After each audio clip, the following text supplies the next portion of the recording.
Yang pilkada, abang Mas maksud Adi. Prodem itu Forum Pembela Tanah Air kan? Atau selama ini kelompok-kelompok kritis terhadap Jokowi, Ya, ya. anti Jokowi? Ya dari Refli Harun, Rocky Gerung, ya kan, Said Didu, ya kan, Dan yang lain. dan lain-lain, ya kan. Dan kenapa kita berani sebut nama? Karena kan mereka juga sebut nama, ya kan, gitu. Nggak apa-apa.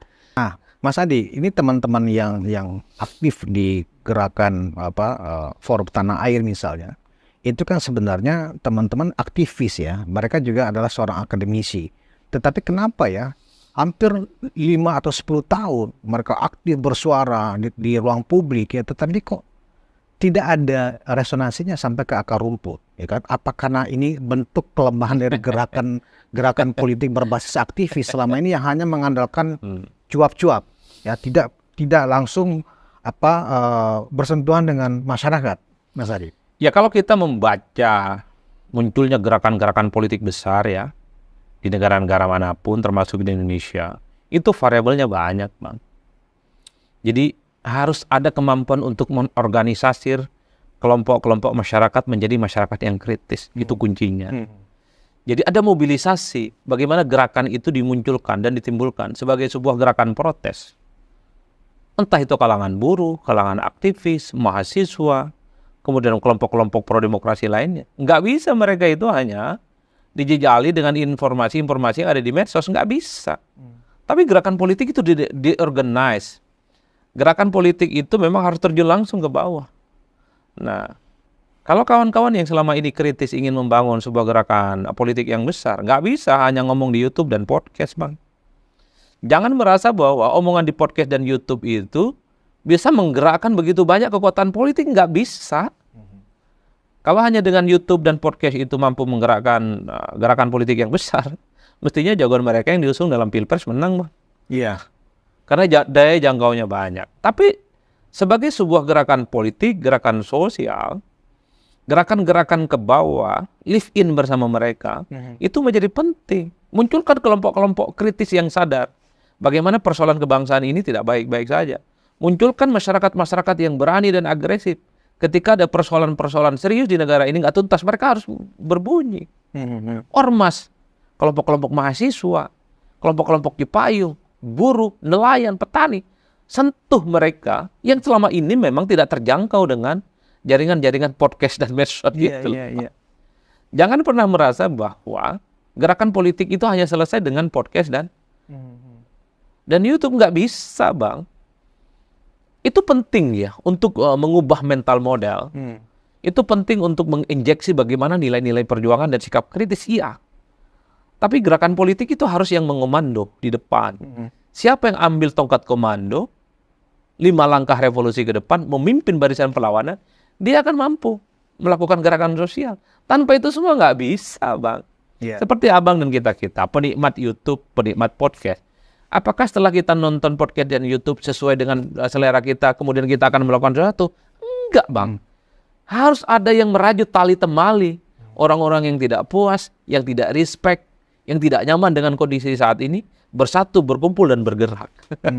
Jangan kemudian hanya seolah-olah menjadi sekumpulan elitis para aktivis ini aja, ya. Ya, betul. Yang secara rutin setiap minggu, ya kan, kumpul kemudian bikin narasi, rame-rame menghujat dan seterusnya tanpa mereka melakukan semacam beraktivitas langsung ke masyarakat, ke akar rumput. Ya sebenarnya literasi semacam itu juga penting, Bang, untuk membangun kesadaran kritis ya. Bahwa ada sesuatu yang tidak selesai di negara ini itu penting.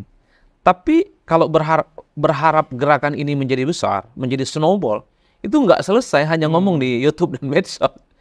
Mereka harus turun ke basis. Datengin itu buru-buru pabrik, Bang. Ceramai mereka. Betapa negara ini nggak baik-baik saja gitu loh, Bang. Datangi kelompok-kelompok petani, datangi kelompok-kelompok masyarakat, organisir. Bagaimana membangun gerakan sosial itu yang efektif dan kuat. Itu yang saya kira membangun gerakan politik itu tidak mudah. Dan kebetulan saya juga tukang demo dulu, Bang. Jadi senior-senior kita ngajak demo itu selalu mengatakan, jangan kau berharap sekali demo BBM akan kemudian dibatalkan kenaikannya oleh pemerintah. Nggak bisa. Harus disebut dulu, Bang. Kena water cannon, goyang-goyang pagar. Saat itu. Artinya apa? Itulah yang saya sebutkan. bahwa membangun gerakan sosial itu tidak mudah dan kakinya harus nyentuh ke tanah. Jangan selalu berada di menara ganting. Iya. Kita sudah. Nah itu problem yang menurut saya cukup serius. Bahwa apa yang dilakukan oleh kawan-kawan saya kira juga top. Tapi itu kan narasi-narasi di kelas menengah ke atas. Dan ada kecenderungan kelas menengah ini kan agak males mau melakukan apapun. Berarti saran Mas Adi adalah mereka harus merubah strategi. Gak hanya dalam konteks diskursus pemikiran ya kan, tetapi juga lebih membentuk ormas ya, sehingga langsung punya kegiatan pemberdayaan langsung di akar rumput. Kalau itu sudah dilakukan oleh Faisal Assegaf kalau nggak salah, dia bikin Partai Negoro. Tapi ternyata juga nggak diterima juga, nggak besar juga. Itulah di masyarakat. Itulah susahnya membangun gerakan civil society yang sehat dan kuat, Pak. Termasuk gerakan civil society yang kuat dan mandiri, termasuk kritis. Kan kalau kita mau jujur, gerakan civil society kita banyak, Bang. Ormas-ormas agama yang besar, ormas-ormas yang lain besar. Tapi mereka nggak punya sikap kritis. Ini tantangan dari kawan-kawan. Saya juga sedang berusaha untuk di situ. Betapa susahnya mengajak orang itu engage dengan persoalan-persoalan politik dengan perspektif yang kritis. Kalau Antonio Gramsci itu selalu mengatakan, ya jadilah intelektual yang organik.